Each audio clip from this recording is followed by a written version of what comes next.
ঈশ্বরের ধন্যবাদ ও ঈশ্বরের নাম উচ্চীকৃত গৌরবান্বিত হোক। আমি রেভারেন্ড পার্থ চ্যাটার্জি আবার একবার ঈশ্বরের সুন্দর পবিত্র মধুর বাক্য আপনাদের জন্য নিয়ে এসেছি। আশা করি ঈশ্বরের প্রসাদে আপনারা সকলে সুস্থ আছেন, ভালো আছেন এবং দিন দিন প্রভুর বাক্যে পরিপক্ক হচ্ছেন, পরিণত হচ্ছেন।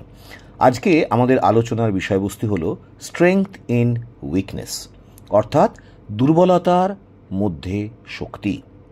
কিভাবে আমাদের জীবনের চরম দুর্বলতার সময় আমরা পরম শক্তি লাভ করব, সেটি হচ্ছে আজকে আমাদের আলোচ্য বিষয়। এবং এই বিষয়তে সবচেয়ে সুন্দর পবিত্র বাক্যটি আমরা পবিত্র বাইবেলে পাই 2 করিন্থীয় পত্রের 12 অধ্যায় 9 পদে, যেখানে সাধু পৌল তিনি সুন্দর করে বলেছেন একটা কথা, আমার শক্তি দুর্বলতায় সিদ্ধি পায়। আমার শক্তি দুর্বলতায় সিদ্ধি পায়। অর্থাৎ সাধু পৌল বলছেন যে আমি যখন দুর্বল তখনই আমি সবচেয়ে শক্তিমান।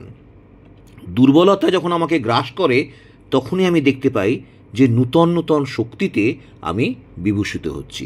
তাই জন্যে তিনি এই পদের শেষাংশ থেকে তিনি বলেছেন, আমি বরং অতিশয় আনন্দের সহিত নানা দুর্বলতায় শ্লাঘা করিব, যেন খ্রিস্টের শক্তি আমার উপরে অবস্থিতি করে। এই হেতু খ্রিস্টের নিমিত্ত নানা দুর্বলতা, অপমান, অনাটন, তাড়না, সংকট ঘটিলে আমি প্রীত হই, কেননা যখন আমি দুর্বল তখনই বলবান। আর এই কথাটার পেছনে সবচেয়ে বড় আত্মিক রহস্যটা কি বলুন তো? যখন আমরা নিজেরা খুব বলবান থাকি, অর্থাৎ যখন আমাদের কোনো সাহায্য শক্তির দরকার পড়ে না, জীবনের লড়াইটা, আত্মিক ক্ষেত্রের লড়াইটা যখন আমরা একলাই লড়তে পারি, তখন কিন্তু ঈশ্বরের শক্তি, অনুগ্রহ আমাদের জীবনে সেভাবে কাজ করে না। কারণ আমরা তো নিজ বল, নিজ শক্তিতে আমরা তো লড়ে যাচ্ছি। কিন্তু যখন আমরা দুর্বলতায়, যখন আমরা দুমড়ে পড়ি, যখন খ্রিস্টের জন্যে আমরা সাধু পৌলের ভাষায় দুর্বলতা, অপমান, অনাটন, তাড়না, সংকট যখন আমরা সহ্য করি, তখন কি হয়? খ্রিস্টের শক্তি আমাদের মধ্যে দিয়ে কাজ করে, ঈশ্বরের শক্তি আমাদের মধ্যে দিয়ে কাজ করে। তাই যখন সাধু পৌলের ভাষায় যখন আমি দুর্বল তখনই আমি সবচেয়ে বলবান, কেননা সাধু পৌলের ভাষায় আমার শক্তি দুর্বলতায় সিদ্ধি পায়।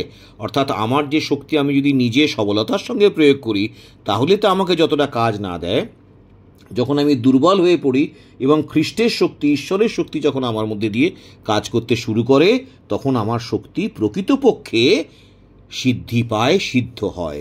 আর সেজন্যেই সাধু পৌল যখন বারবার করে ঈশ্বরের কাছে তিনি প্রার্থনা জানিয়েছিলেন যে তার মাংসে যে কণ্টক ছিল, অর্থাৎ সেটি হয়তো তার কোনো একটা শারীরিক অসুস্থতা হতে পারে, কোনো একটা রোগ হতে পারে, কোনো একটা যন্ত্রণা হতে পারে, কোনো একটা দুশ্চিন্তা হতে পারে, দুর্ভাবনা হতে পারে, যাই হোক না কেন, শারীরিক, মানসিক, আত্মিক যে কোনো একটা কাঁটা, একটা কষ্ট কাঁটার মতো তার জীবনে বিঁধেছিল। এবং সেটা থেকে মুক্তি পাওয়ার জন্যে তিনি বারবার করে ঈশ্বরের কাছে প্রার্থনা করেছিলেন। কিন্তু ঈশ্বর 3 বার তার কাছে নিবেদন করেছিলেন সাধু পৌল। আর তিনি, ঈশ্বর তাকে কি জবাব দিয়েছিলেন? 2 করিন্থীয় 12 অধ্যায় 9 পদের প্রথমাংশে, আমার অনুগ্রহ তোমার পক্ষে যথেষ্ট, কেননা আমার শক্তি দুর্বলতায় সিদ্ধি পায়। ঈশ্বরের জবাব হচ্ছে এইটা, যে আমার অনুগ্রহ তোমার পক্ষে যথেষ্ট, কারণ যখন তুমি দুর্বল তখনই আমার ঐশ্বরিক শক্তি তোমার মধ্যে দিয়ে কাজ করে। আর তুমি যখন দুর্বল তখন তুমি ঈশ্বরের শক্তিতে বলবান। তাই আমরা যখন দুর্বল জীবনের যে কোনো ক্ষেত্রে, অর্থাৎ আমাদের যে কোনো দুর্বলতা, যেমন মোশির দুর্বলতা ছিল তোতলানো, বা দাউদের দুর্বলতা ছিল যে তিনি ছিলেন একজন অতি সাধারণ একজন মেষপালক। আবার ভাববাদী গিদিওন, তার দুর্বলতা কী ছিল না, তার কাছে যে আর্মি বা যে সৈন্যদল ছিল সেটা ছিল খুব ছোট। কিন্তু এই সব ক্ষেত্রেই তারা যখন দুর্বল তখনই ঈশ্বর তাদের জীবনকে সবলতায় পরিপূর্ণ করে, ঐশ্বরিক শক্তিতে পরিপূর্ণ করে তাদেরকে এগিয়ে নিয়ে গেছেন এবং তারা জয়লাভ করেছে। সেই ছোট্ট আর্মি বা ছোট্ট সৈন্যবাহিনী নিয়ে গিদিওন কিন্তু জয়লাভ করেছিলেন অনেক বড় শত্রুর উপরে।